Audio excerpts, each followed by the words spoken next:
So the crankshaft is all in, all torqued down nice and tight, and it turns very, very easily. That's how it should be turning, nice and easily. And the camshaft is in, and the retainer plate's in place. Right, just so you know what I'm doing here, these are the timing gears which need to be changed. But if you have a look, that's the crankshaft timing gear. This is the old one. You can see the spot on it that has to line up with the spot on the other one. But now Cloys make performance gears, and I've bought those, and basically they allow you to advance or retard it. So I've now marked this according to that. There's three positions. You can slightly advance it, which gives you more torque, or you can slightly retard it, which gives you more top end horsepower. And because we've got a boat and mostly it's running at about 4,000 RPM or thereabouts on this Smallblock 350, 4,000 RPM is considered a high RPM. So what I do is I take that old gear off, but before I do that, let me just show you.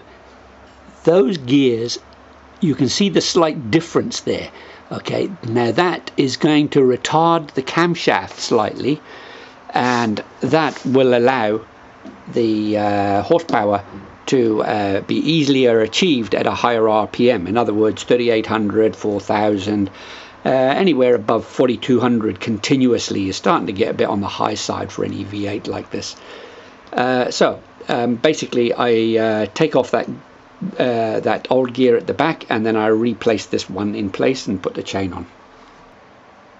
Right, I've now connected the chain puller, the 3-jaw puller, to take off the chain cog.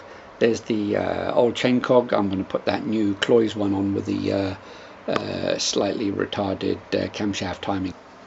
Okay, so the old gear's off, new gear's in. Now I've got to just put the chain on.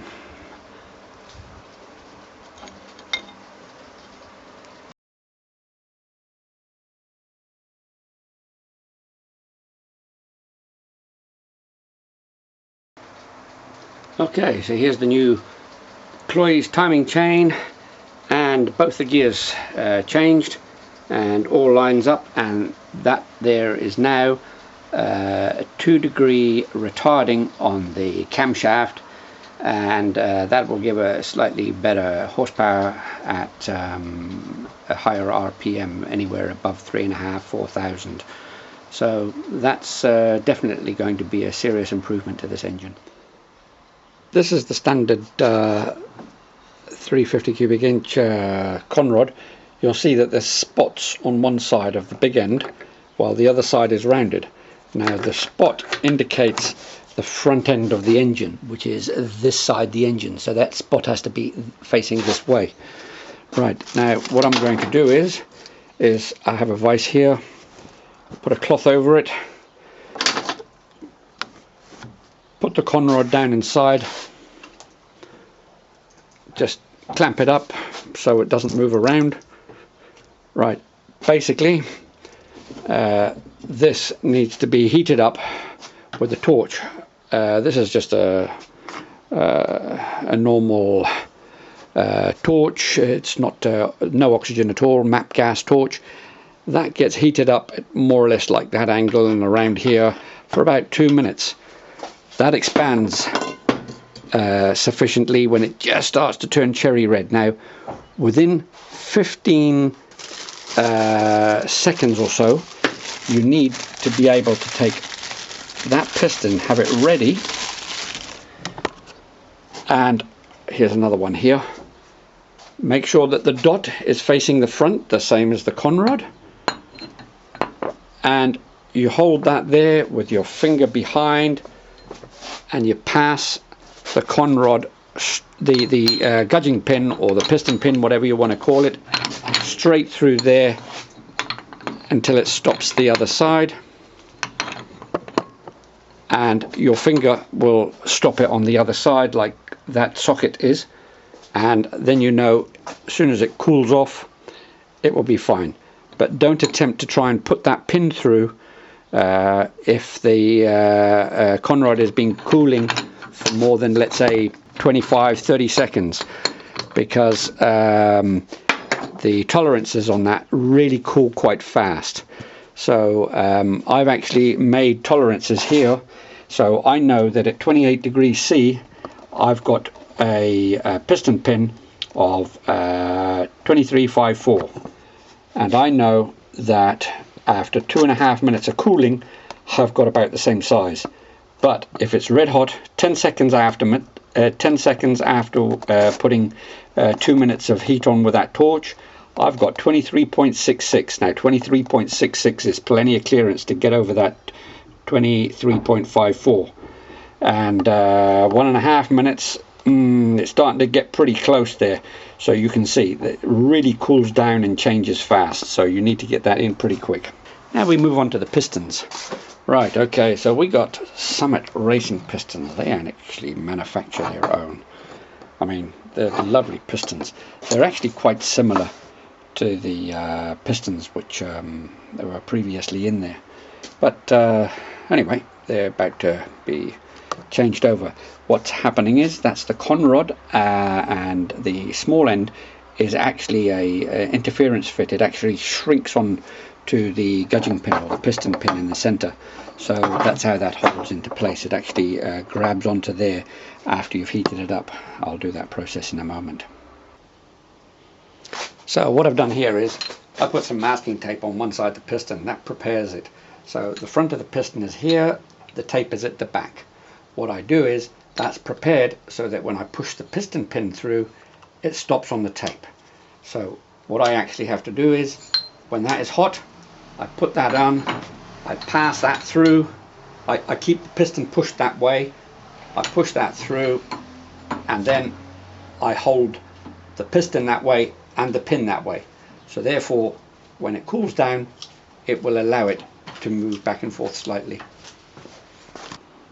This is just a bit of insulating foam to hold the gudging pin or piston pin, and what I do is I put that pin in the freezer, and then I bring it round here so that when it's ready to go in, it's just slightly smaller and it gets through there a little bit easier. In other words, it just gives you more time and less stress. Right, we're busy heating this thing up. I basically heat it up so it's more or less cherry red, and that happens within about 1.5 minutes, something like that.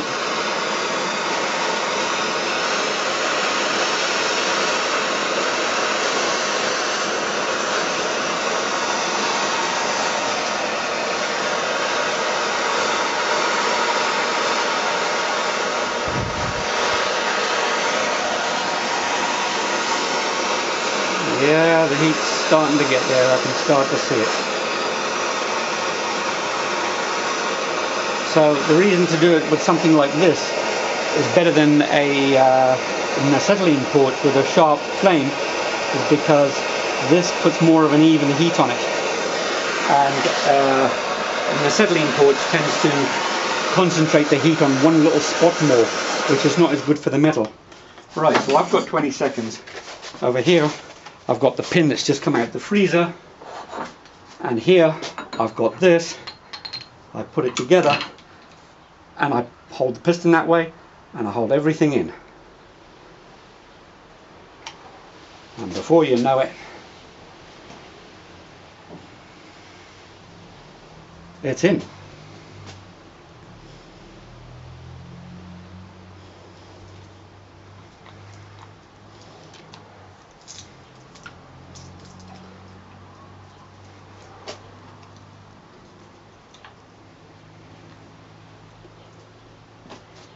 And that's it. Simple as that. So,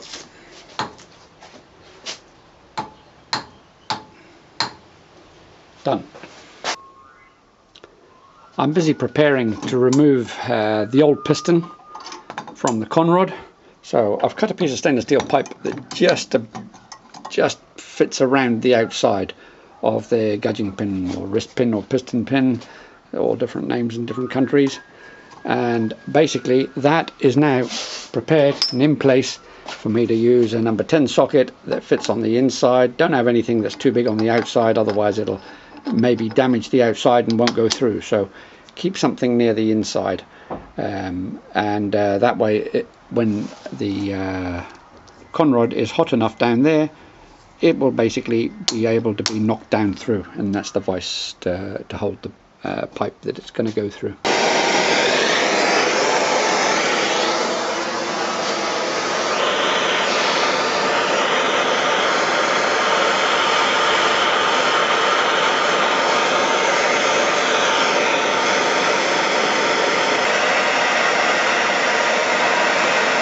So we've got the flame on it, it's busy running at the moment, and I'm going to get the socket down through the middle and try and knock it out while the flame's on.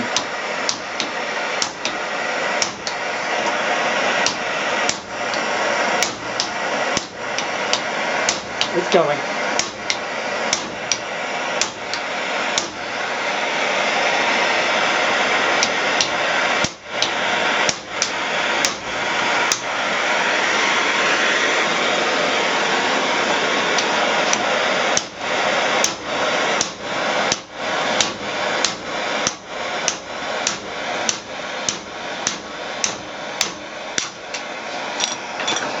It's out.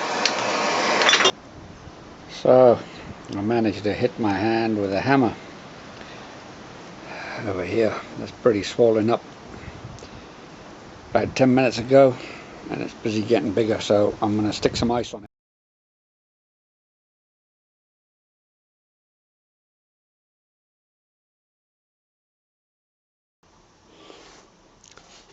Now it's time to put on the piston rings. I've already started putting on the oil ring over here, and one gap is on the back. I'm going to change that. The oil rings I always just put in from the bottom side like that, and then I find that quite easy because they're very flexible, they don't break very easily. In fact, I've never known one to break. And now I've got a gap here, a gap there, and they're opposite for the oil. Now I'm going to put in the second and then the top one. Right, now we're going to put the second piston ring in. I'm just trying to see if I can get a bit of a focus on that there. That there actually says top. It's hard to actually see that, but it's written top there by my finger. I put that one in now, and I try and very gently push that in. It's so easy to break a piston ring when putting them in. So to try and get that edge right inside and then pull around this, trying to push it in all the way round before you get that last bit down and over is the trick, so that you don't break them. Right, and now the top ring, that one can go any way around. There's no top mark or little dot on the top of the ring. So this one I put in place, and again try and get that in if possible. There you go, it's gone into the groove. Right, and now another ring in, no breakages. Perfect. Placing the piston rings in the right place. Well, basically, as long as the gaps, the grooves, are opposite each other, it's dead right. But you can never have it this end or this end. None of the gaps should be either end, because that is where the cylinder wear takes place. So basically, they should be closer to in line with the gudgeon pin somewhere. I generally have my compression rings, one over here just off the edge, one here just off the edge of center. It doesn't matter if it's anywhere in that range. And I put the oil rings again just off on the other side there as well, so that basically it's just zigzag and the hardest possible way to get compression through there if their gaps are opposite each other. Never front and back. But if in case you're not sure, Summit Racing do fortunately give you the instructions